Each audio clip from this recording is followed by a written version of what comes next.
Ma küsin kohe ära, et minu postkasti ilmus täna üks kiri, Delfi reporter ilmutab sellist teksti ja ma tahaks küsida, et mis asi see on. Uurin seoses vihjega. TV3 saades Suveseiklust tutvustati Viimsi valda. Selle hulgast olid saades esindatud mitmed Eesti 200 liikmed, Erki Sarapuu, Atso Matsalu, Erki Naaval ning Stig Resta. Väidetavalt tasuti saate eest Viimsi vallavolikogu eelarvest. Kas see vastab tõele? Ja siis ta lisab mingi link. Et küsin. Ma siin volikogus seda teemat nagu selles mõttes räägitud ei ole. Volikogu juhatuses ka ei ole. Et äkki keegi oskab vastata volikogu esimees. Mida ma ei ole üks meili saan, ma ei oska seda kommenteerida. Mis küsimused seal on? Ta küsib, kas vastab tõele, et selle saate eest maksti valla volikogu eelarvest. Mis saate? Saate on Suveseiklus. Jah, ma võin kommenteerida Atso Matsalule mälu värskendust. Ta jagas selle saate TV3 linki Viimsilaste Facebooki. See oli millalgi augusti lõpus ja selles saates Atso Matsalu sai korduvalt sõna Kaatriga Naissaarele sõites. Stig Resta küll oli ilmselt elus esimest korda viidud discgolfi mängima. Mis probleem on? Probleem on see, et see saade oli selgelt Erki Sarapuu ja Eesti 200 poolt angažeeritud Eesti 200 liikmete valimisreklaam, varjatud valimisreklaam. Mina olen selles mõttes nagu üllatunud, et Anton on praegu õige teema ülesse. Ma eeldasin, et Eesti 200 on kuidagi Erki Sarapuu siis motiveerinud ja siis pärast saanud Erki Sarapuu Eesti 200 nimekirja 3. kandidaadiks ja see on kuidagi parteiliini pidi läinud see raha.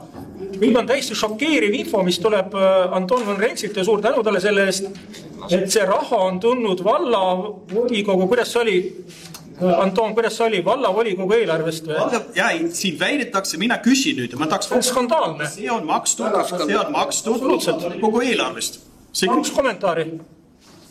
Atso Matsalu, kas te olete selle saate eest maksnud? Küsige kirjalikult. Ei, Atso Matsalu, meil on volikogu istung ja teie olete volikogu esimees. Päevakorrapunkt. Ja selles päevakorrapunktis on minul teile küsimus. Härra Atso Matsalu, kas teie olete selle saate eest maksnud Viimsi vallavolikogu? Ei ole maksnud selle saate. Viimsi vallavolikogu eelarvest on selle saate eest makstud? Jah, on. Nii, kui palju? Ei tea. Ei ole lepingut teinud. See on põhimõtteliselt avaliku raha kuritarvitamine Eesti 200 liikmete varjatud valimisreklaamiks. Esiteks, Erki Sarapuu ei ole 200 liige. Ei olete, Stig Resta on. Stig Resta, mis Naabel on. Mis reklaami see nüüd siis reklaamiti ju Viimsi valda? Läbi teatud... Saade iseenesest promos Viimsi valda. Pool saadet oli sellest Naissaarel, kus ka oli Alar Mikku vend esines pikalt, Naissaare külavanem oli, saarevanem oli pool aega. Mis probleem on? Kus kohas see Eesti 200 promoti? Mina tavavaatajana, ma olen ka poliitilist kommunikatsiooni teinud, ma saan aru, miks pärast sinna oli Naissaare saarevanem ja Alar Mikku vend võetud, et seda asja natukenegi näidata viisakamana, eks ole. Ja tookord Atso Matsalu ma veel ei teadnud, et saatejuht, kes peaks olema nii-öelda sõltumatu, kandideerib teie erakonna valimisnimekirjas. Ja kui see info on nüüd juurde tulnud, siis see pilt nägi juba tookord väga halb välja. See nägi välja selline klassikaline Eesti 200 varjatud sisuturundus. Aga kui nüüd te kinnitasite fakti, et selle eest on maksnud Viimsi vallavolikogu, siis on see tegelikult Viimsi vallavolikogu raha eest Eesti 200 varjatud valimispropaganda tegemine. See on skandaalne. Härra Matsalu, see on skandaalne. Jah, aga see tulebki. See asi tuleb detailselt teil lahti rääkida, mitte niimoodi, et teie ei ole lepingut näinud ja teie ei ole teadnud. Võtan teile täna õhtul kohe arupärimise teabenõude ja palun vastata 5 tööpäeva jooksul. Minul on küsimus. Ma esimest ringi volikogu eelarve. Kui suur meie aasta eelarve on ja mida selle eest kommida siis veel makstakse? No see saade, aga kui suur meie aasta eelarve või mida selle eest? Vabandust, lihtsalt.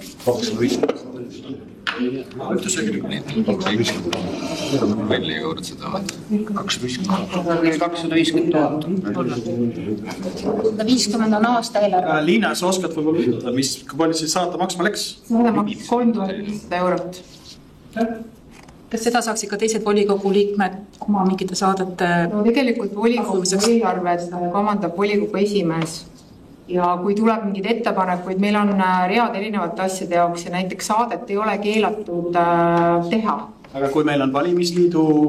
No kui ta ei tohi kindlasti olla poliitreklaam, et selles mõttes loomulikult, et aga me võime, meil on rida, kus on üritused, kommunikatsioonikulud ja ei ole keelatud ka teha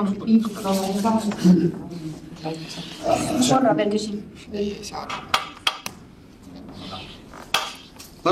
Ja ma tahtsin küsida, kas see otsustusprotsess siis nagu, kuna meil on 2 abi volikogu esimest ka, et see otsustusprotsess või aseesimest, et kas see otsustusprotsess on ainuisik esimehe käes ja kes see nagu teostab järelevalvet siis? volikogu eelarvele. Tähendab, et see on siis jäänud nagu, ütleme suures pildis on jäänud see nagu tähelepanuta, et kes tegeleb järelevalvega, volikogu eelarve järelevalvega, et see, et samas näiteks ma enda rikutuse tasemel jällegi mõtlen, et kui ma olen järgmine volikogu esimees, et kas siis mind keegi ei kontrolligi ja mul tekib nagu siukene isu nahistada teada, et siis nagu... Martin Helme Miiduranda ja räägite lihtsalt juttu ja promote Miiduranda. Tegelikult ütlen niimoodi, et see on nagu halb praktika ja siin tuleks nagu siis kuidagi volikogul võib-olla sekkuda. Kõigil on 7 volikogu.